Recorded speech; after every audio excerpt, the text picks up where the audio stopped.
ದೇವರಿಗೆ ಕಾಣಿಕೆ ಕೊಡುವುದು ಸರಿನಾ?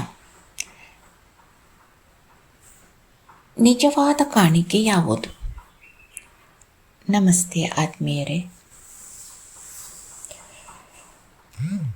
ನಾವು ದೇವಾಲಯಕ್ಕೆ ಹೋದಾಗ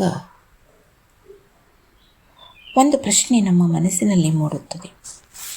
ದೇವರಿಗೆ ಕಾಣಿಕೆ ಕೊಡಲೇಬೇಕಾ? ದೇವರಿಗೆ ಹಣದ ಅಗತ್ಯವಿದೆಯೇ? ಅಥವಾ ದೇವರು ನಮ್ಮಿಂದ ಬೇರೆ ಯಾವುದನ್ನಾದರೂ ಬಯಸುತ್ತಾನೆಯೇ? ಇಂದು ಈ ವಿಷಯವನ್ನು ನಾವು ಶಾಂತವಾಗಿ ಮತ್ತು ಆಳವಾಗಿ ಅರ್ಥ ಮಾಡಿಕೊಳ್ಳೋಣ. ದೇವರು ಈ ಸೃಷ್ಟಿಯನ್ನೇ ನಿರ್ಮಿಸಿದವನು ಎಂದು ನಾವು ನಂಬುತ್ತೇವೆ. ಹಾಗಾದರೆ ಈ ಜಗತ್ತಿನಲ್ಲಿರುವ ಎಲ್ಲವೂ ಅವನದೇ ಆಗಿದ್ದಾಗ ನಾವು ಕೊಡುವ ಹಣ ಅಥವಾ ವಸ್ತುವಿನ ಅವಶ್ಯಕತೆ ದೇವರಿಗೆ ಏಕೆ ಇರಬೇಕು? ಈ ಪ್ರಶ್ನೆ ತಪ್ಪಲ್ಲ, ಇದು ಯೋಚಿಸಬೇಕಾದ ಪ್ರಶ್ನೆ.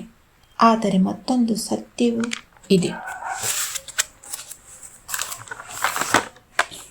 ದೇವಾಲಯಗಳು, ಆಶ್ರಮಗಳು ಮತ್ತು ಧಾರ್ಮಿಕ ಸಂಸ್ಥೆಗಳು ನಡೆಯಲು ಹಣದ ಅಗತ್ಯವಿರುತ್ತದೆ. ಅಲ್ಲಿ ಸೇವೆ ಮಾಡುವವರು ಇರುತ್ತಾರೆ. ಅನ್ನದಾನ, ಶಿಕ್ಷಣ, ಬಡವರಿಗೆ ಸಹಾಯದಂಥ ಕಾರ್ಯಗಳು ನಡೆಯುತ್ತವೆ. ಆದ್ದರಿಂದ ಕಾಣಿಕೆ ನೀಡುವುದು ತಪ್ಪಲ್ಲ. ಆದರೆ ಪ್ರಶ್ನೆ ಹಣ ಕೊಟ್ಟಿದೆಯೋ ಎಂಬುದಲ್ಲ, ಯಾವ ಮನಸ್ಸಿನಿಂದ ಕೊಟ್ಟಿದ್ದೀವಿ ಎಂಬುದು ಮುಖ್ಯ. ಕೆಲವರು ದೇವರ ಬಳಿ ಹೀಗೆ ಪ್ರಾರ್ಥಿಸುತ್ತಾರೆ: ದೇವರೇ, ಈ ಕೆಲಸ ಆದರೆ ಇಷ್ಟು ರೂಪಾಯಿ ಕಾಣಿಕೆ ಕೊಡುತ್ತೇನೆ. ಇದು ಭಕ್ತಿಯೇ ಅಥವಾ ವ್ಯವಹಾರವೇ? ನಿಜವಾದ ಭಕ್ತಿ ಎಂದರೆ ದೇವರನ್ನು ಪ್ರೀತಿಸುವುದು, ಅವನೊಂದಿಗೆ ವ್ಯವಹಾರ ಮಾಡುವುದಲ್ಲ.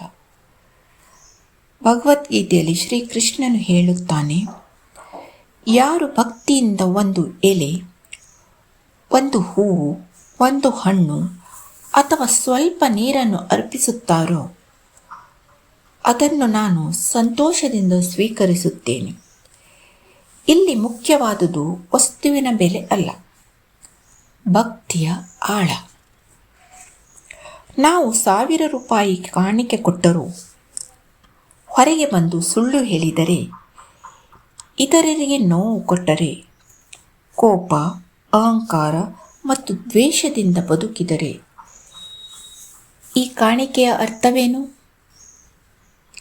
ಆದರೆ ಯಾರಾದರೂ ಹಸಿದವರಿಗೆ ಊಟ ನೀಡಿದರೆ, ಅಳುತ್ತಿರುವವರಿಗೆ ಧೈರ್ಯ ಹೇಳಿದರೆ, ಸತ್ಯ ಮತ್ತು ಪ್ರೀತಿಯಿಂದ ಬದುಕಿದರೆ, ಅದೇ ದೇವರಿಗೆ ಅರ್ಪಿಸಿದ ಅತ್ಯಂತ ದೊಡ್ಡ ಕಾಣಿಕೆ. ಆದ್ದರಿಂದ ಕಾಣಿಕೆ ಕೊಡುವುದು ತಪ್ಪಲ್ಲ. ಆದರೆ ಅದಕ್ಕಿಂತ ದೊಡ್ಡ ಕಾಣಿಕೆ ನಮ್ಮ ಉತ್ತಮ ಗುಣಗಳು, ನಮ್ಮ ಕರುಣೆ, ನಮ್ಮ ಪ್ರಾಮಾಣಿಕತೆ, ನಮ್ಮ ಪ್ರೀತಿ. ದೇವರು ನಮ್ಮ ಹಣವನ್ನು ನೋಡುವುದಿಲ್ಲ, ನಮ್ಮ ಹೃದಯವನ್ನು ನೋಡುತ್ತಾನೆ.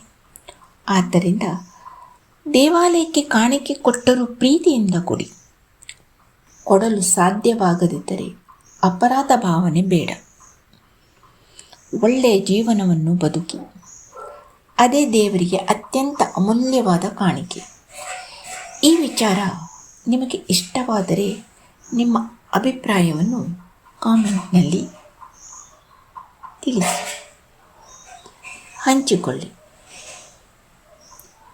ಇದು ನನ್ನ ವೈಯಕ್ತಿಕ ಅನಿಸಿಕೆ ಮಾತ್ರ.